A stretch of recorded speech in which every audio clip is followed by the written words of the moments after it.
बुरा जो देखन मैं चला, बुरा न मिलिया कोई। और कांग्रेस के लिए कह रहा हूं, जो दिल खोजूं आपना, मुझसा बुरा न कोई। और फिर देश के अंदर क्षेत्रीय विभेद पैदा करने के लिए तमिलनाडु के एक मंत्री बोलते हैं कि बीजेपी सिर्फ गोमूत्र के राज्यों में जीत सकती है। वैसे उनको आज जवाब मिल गया होगा। केरल की जीत, निरपेक्षता, सेकुलर कोई खतरे में नहीं है। इस छद्म धर्मनिरपेक्षता के कारण भारत का भविष्य खतरे में है। जो कहीं बंगाल में बाबरी मस्जिद खड़े होने की बात करते हैं, तो कोई तेलंगाना में कहता है, तेलंगाना का मुख्यमंत्री कहता है कि कांग्रेस मतलब मुसलमान, मुसलमान मतलब कांग्रेस।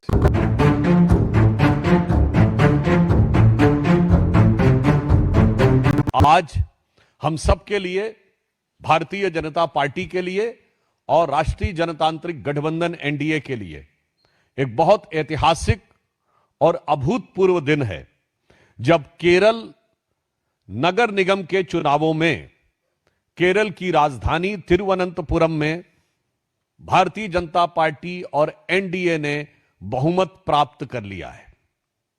यह निश्चित रूप से केरल की राजनीति के लिए एक युगांतकारी परिवर्तन है और भारत की राजनीति के लिए एक बहुत दूरदर्शी संकेत है।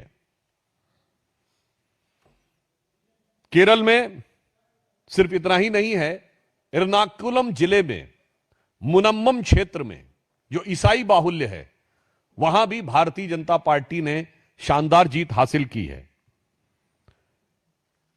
त्रिचूर जिले के कन्नन पुलंगम में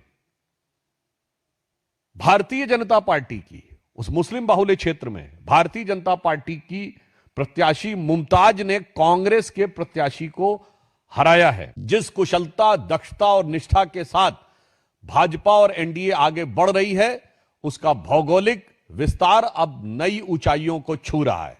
और दूसरा, मैं यह भी पूछना चाहता हूं, वहां के तमाम क्षेत्र जहां पर भारतीय जनता पार्टी नहीं जीती है अथवा हमारी कोई प्रभावी उपस्थिति नहीं है, जहां एलडीएफ और यूडीएफ के बीच में लड़ाई हुई है, वहां मैं कांग्रेस पार्टी से पूछना चाहता हूं, आपका वोट किसने चोरी किया है? वहां तो कम्युनिस्ट और कांग्रेस के बीच में ही है ना। तो मैं पूछना चाहता हूं कि आपका वोट किसने चोरी किया है, और कम्युनिस्ट पार्टी से पूछना चाहता हूं, आपका वोट किसने चोरी किया है?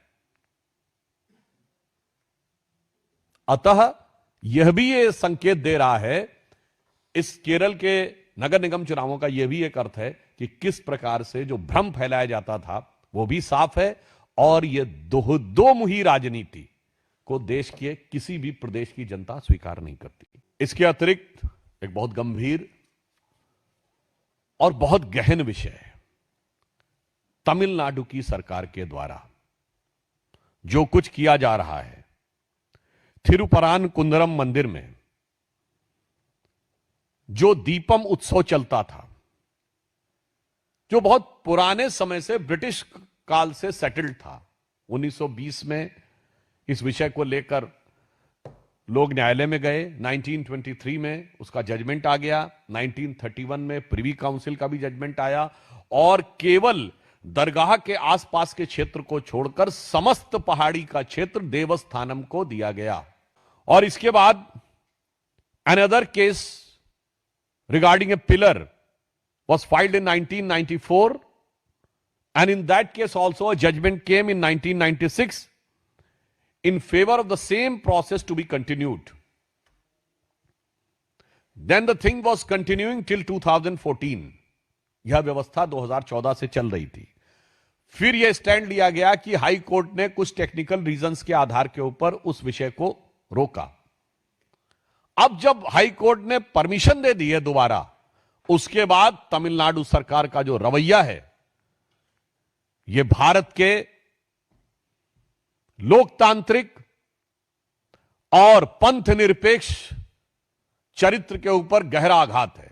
अर्थात कि वो जो स्तंभ है, दीपथून, वो था भी या नहीं, वो श्रद्धा का केंद्र था या नहीं, ये वही मानसिकता है जो 2007 में हलफनामा देके कहती है कि भगवान राम थे भी या नहीं।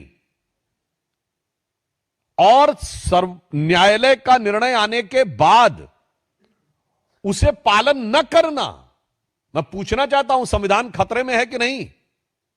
और इतना ही नहीं, उस न्यायाधीश को धमकाने के लिए आप इंपीचमेंट का प्रस्ताव, अविश्वास का प्रस्ताव लोकसभा स्पीकर को देते हैं। यानी सीधे सीधे राहुल गांधी जी खड़े होकर जो धमकाने का प्रयास करते हैं संवैधानिक संस्थाओं पे, उनके गठबंधन सहयोगी और इंडी गठबंधन वाले मिलकर सीधे न्यायपालिका को धमकाने का प्रयास कर रहे हैं। न्यायाधीश के प्रति जिस प्रकार का वातावरण बनाया है इंडी गठबंधन के सहयोगियों ने, उससे बहुत साफ है कि इन लोगों के विपक्ष में रहते हुए संविधान कितने खतरे में है।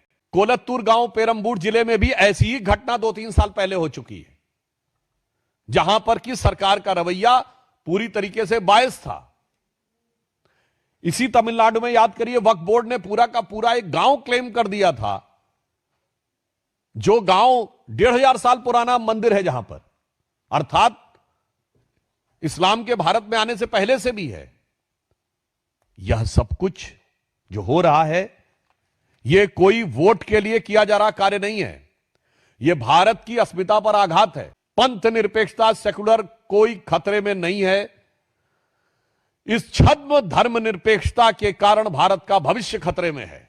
जो कहीं बंगाल में बाबरी मस्जिद खड़े होने की बात करते हैं, तो कोई तेलंगाना में कहता है, तेलंगाना का मुख्यमंत्री कहता है कि कांग्रेस मतलब मुसलमान, मुसलमान मतलब कांग्रेस। तो तमिलनाडु में बाकायदा एक कॉन्फ्रेंस होती है, गोष्ठी होती है, इरेडिकेशन ऑफ सनातन धर्म, हिंदू धर्म का समूल नाश। और इसके बाद ये लोग इतना ही नहीं करते हैं, इससे पहले पूरी दुनिया में कॉन्फ्रेंस होती है, और फिर देश के अंदर क्षेत्रीय विभेद पैदा करने के लिए तमिलनाडु के एक मंत्री बोलते हैं कि बीजेपी सिर्फ गोमूत्र के राज्यों में जीत सकती है। वैसे उनको आज जवाब मिल गया होगा केरल की जीत से। और मैं पूछना चाहता हूं, and I want to make it very clear to the bias ignorance of Tamil Nadu minister that he's saying that BJP can win only in Gomutra states. So Gomutra is having a patent in US for antifungal, antibacterial, medicinal treatment. और अंत में as usual मैं एक विषय बताना चाहता हूं। कांग्रेस के वरिष्ठ नेता, पूर्व मंत्री रहे श्री अश्विनी कुमार जी ने आज एक बयान दिया है कि Congress should look inward, reclaim oppositions credibility, somewhere it's messaging has gone wrong. अर्थात कांग्रेस को आत्मनिरीक्षण करना चाहिए, विपक्ष के रूप में अपनी विश्वसनीयता बनाने का प्रयास करना चाहिए। कहीं ना कहीं कुछ ना कुछ गलत हो रहा है। तो जो अनर्गल निराधार आरोप विपक्ष लगाने का प्रयास करता है और कांग्रेस पार्टी लगाने का प्रयास करती है, उसे कांग्रेस को समझने का प्रयास करना चाहिए। और अगर वो नहीं समझ रहे हैं तो उनके वरिष्ठ नेता अश्विनी कुमार जी की जबानी जो निकल रहा है, उसे मैं संत कबीर जी के दोहे के रूप में कांग्रेस से कहना चाहूंगा कि कांग्रेस को समझना चाहिए कि बुरा जो देखन मैं चला, बुरा न मिलिया कोई। और कांग्रेस के लिए कह रहा हूं, जो दिल खोजूं आपना, मुझसा बुरा न कोई। मगर क्या बताएं, जो अहंकार में, अहंमन्यता में इतना डूबा हुआ हो कि इसके लिए एक संस्कृत में सुभाषित है कि कलह सर्षप मात्राणि पर छिद्राणि पश्यन्ति, आत्मनो विल्व मात्राणि पश्यन्नपि न पश्यति। यानी जो लोग इस प्रवृत्ति के होते हैं, वो दूसरों में तिल जैसी छोटी छोटी चीजें ढूंढने का प्रयास करते हैं और अपने बेल जैसे बड़े बड़े अवगुणों को देखते हुए भी नहीं देख पाते हैं। तो कांग्रेस को इसे समझना चाहिए।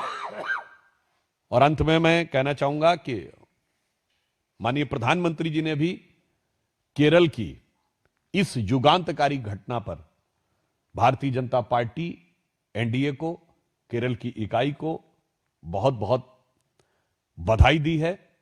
और हम सब उसके साथ हैं और हमें यह विश्वास है कि इन घटनाओं से जो आज पश्चिम बंगाल में हुआ है, जो आज